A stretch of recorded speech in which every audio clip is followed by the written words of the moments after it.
There's a good chance today that some website, app, or service that you tried to use today was down. That's following an outage from Amazon Web Services. Mackenzie Sigalos joins us now with more on what exactly happened. Hi, Mac.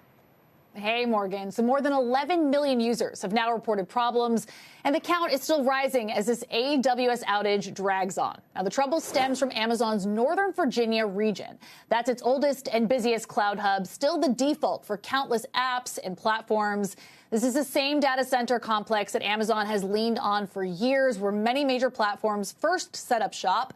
This hub has seen multiple disruptions over the past 5 years. Now, AWS says it is making progress fixing the internal network failures that triggered all this, and we are starting to see service disruptions come back down.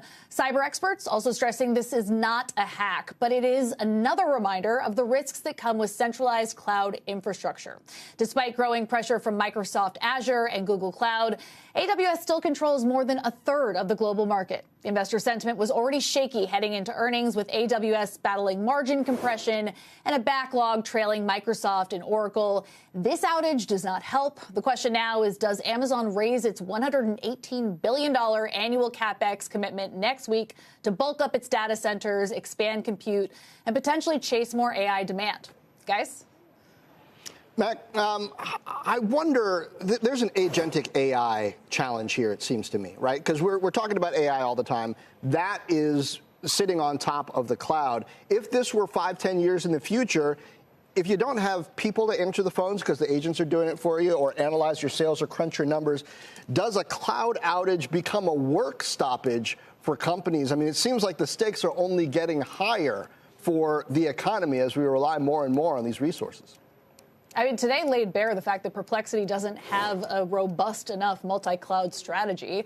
I'm out to Anthropic to hear whether they've suffered disruption, but we haven't seen reports of that. And that's because they rely on a mix of cloud providers, not just Amazon, but Google Cloud. We also saw OpenAI diversify away from just working with Microsoft Azure, their Google Cloud customer as well, to prevent exactly this, John. You can't have reliance on one single provider anymore.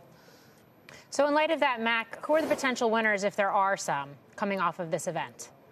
I mean, think about Oracle's investor day last week. Their backlog number, I'm looking at a chart of this, it's up to $455 billion. Azure's $368 billion. You know where Amazon is? It's shy of $200 billion. And that's a big concern here. Yes, they are still the firm leader in the cloud wars, but their growth numbers year over year are coming down. We're seeing those compressed margins. And then backlog, which is the best indicator of future revenue, is not looking all that promising. And an event like this doesn't help their optics problem.